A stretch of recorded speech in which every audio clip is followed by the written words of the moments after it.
kamu lagi bimbang mau S2 atau mau beli tas cewek bio, sementara kamu tetap harus kerja, you are in the right video. Karena aku mau berbagi pertimbangan aku waktu masih mau mutusin S2 atau enggak ya.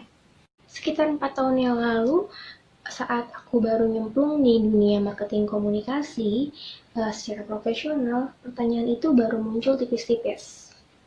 Jadi latar belakangku itu satunya di sastra Inggris, bidang penerjemahan, tapi ternyata aku menemukan kalau marketing komunikasi itu menarik. So, I wonder, apakah aku perlu menempuh pendidikan formal lagi, S2, atau kuliah S1 lagi? Setelah melalui beberapa pertimbangan, akhirnya aku memutuskan untuk, aku ambil S2 di awal tahun 2019.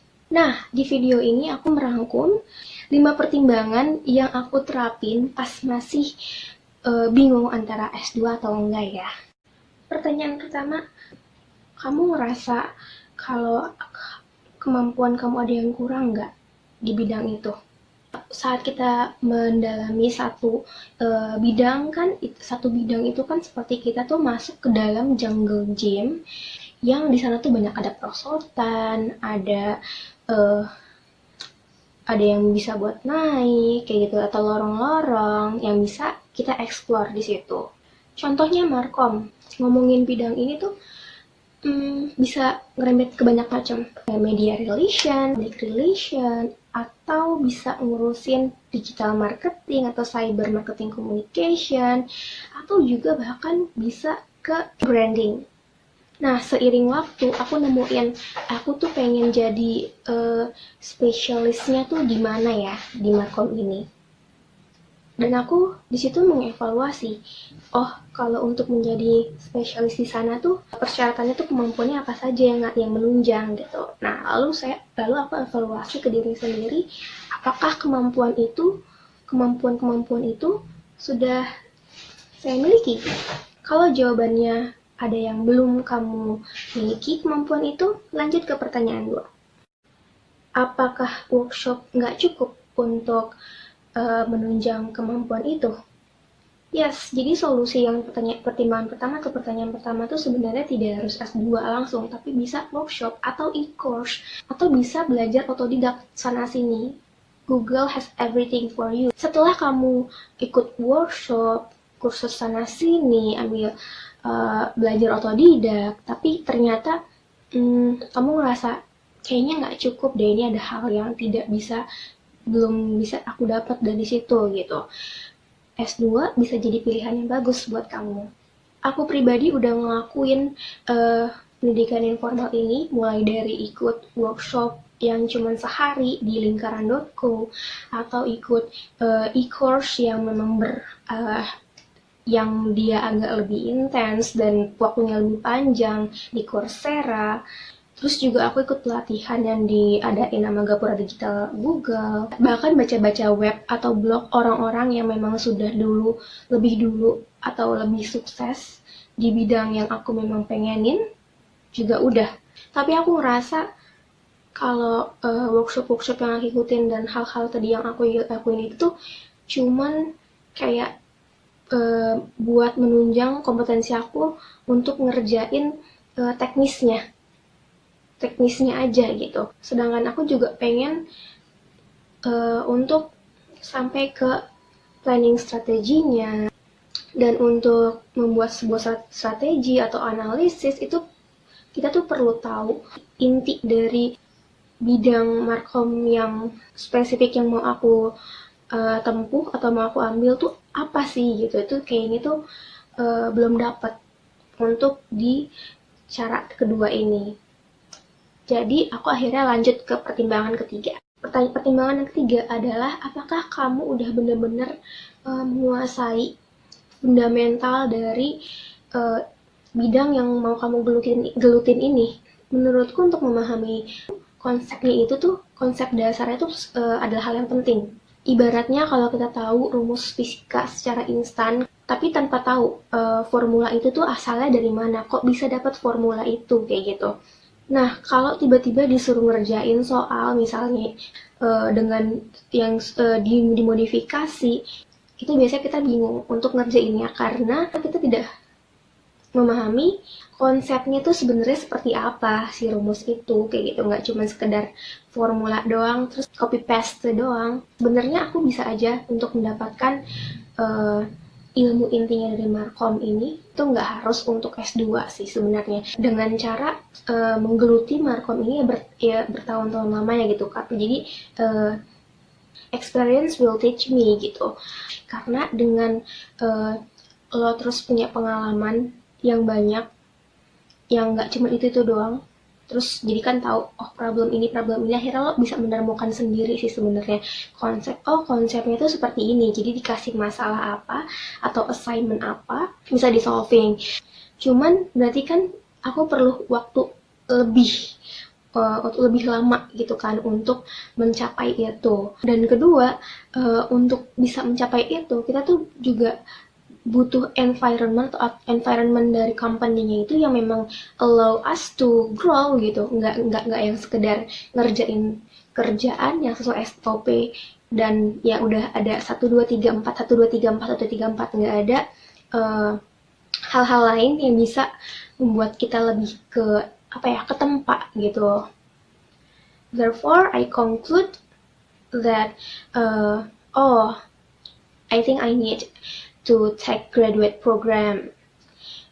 It's like a shortcut. Jadi ini seperti kayak shortcut setelah menghemat waktu itu untuk mendapatkan si konsep inti itu atau ilmu itu dengan cara aku S2. Dibanding kalau cuma ngandelin dari pengalaman kita kerja, dari pengalaman dan sharing-sharing ceritanya teman-temanku sudah lebih dulu S2. Ya di program ini tuh biasanya kita bisa belajar dari case-case perusahaan besar, perusahaan multinasional atau perusahaan yang pokoknya kasus-kasus yang besar gitu. Dan di S2 juga kita bisa berdiskusi dengan pakar-pakarnya. Dosen-dosennya juga memang tidak hanya sekedar akademik, tapi memang mereka juga seorang praktisi kayak gitu. Jadi kita bisa belajar dari diskusi sama orang-orang yang sebidang sama kita, berbagi pengalaman, dan juga belajar case-case-nya. Tunggu. Tapi bener nggak kalau aku perlu S2? Harus sekarang nggak? Nah, kalau memang ada pertanyaan seperti itu, lanjut ke pertimbangan keempat. Oke, kalau gitu sekarang apa dengan aku S2 itu bisa berdampak signifikan untuk karir aku? Aku mau ngasih tahu kabar buruknya. Kalau kamu percaya kalau S2 tuh bisa ngejamin kamu buat naik jabatan, buat naik gaji, meningkatkan dengan pesat karir kamu gitu, simsalabim, terus langsung diangkat gitu ya jadi senior manager misalnya atau jadi direktur gitu. Faktanya S2 tuh gak bisa ngejamin. Kenapa? Ya, karena tergantung kendaraannya sebenarnya. Jadi kalau misalnya kamu kerja di BUMN atau sebagai aparatur sipil negara, kayak gitu memang iya. Tapi kalau kamu di perusahaan swasta atau startup atau bisnis sendiri, S2 tuh bukan sebagai jaminan, tapi S2 tuh kayak ngasih kamu bekal asupan otak untuk bekerja lebih baik, melihat peluang lebih luas dengan tadi S2 kamu jadi akhirnya punya banyak bisa memandang satu masalah atau suatu hal itu dari berbagai sisi, atau bisa mengerjakan strategi bisnis kamu tuh bisa lebih baik dengan S2 tadi. Oke, kalau misalnya pertimbangan keempat ini kayaknya kamu udah mantap banget, tapi tunggu dulu. Ada pertimbangan kelima. Ini yang krusial sih. Ini krusial sih. Pertimbangan kelima, aku nanyain ke diri aku, apakah S2 ini tapi prioritas di keuangan kamu? Ini pertimbangan terakhir yang menurut aku tuh realistis. Karena untuk taking advanced education itu tuh cost a lot of money.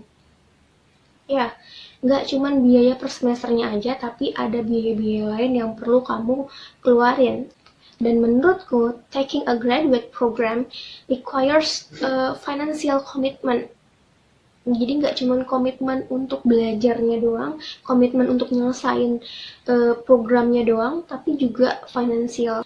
Jadi coba deh cek financial planning kamu dan lihat apakah bisa masukin budget buat S2 ini. Aku menyadari kalau aku tuh nggak pintar sampai aku bisa untuk dapetin beasiswa LPDP.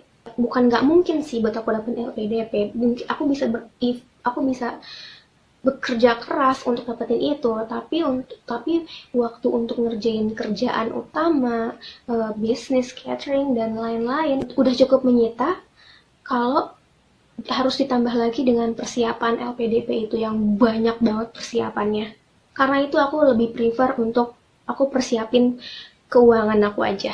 Bersyukur banget kalau memang orang tua kamu mau sponsorin pendidikan kamu hingga S2,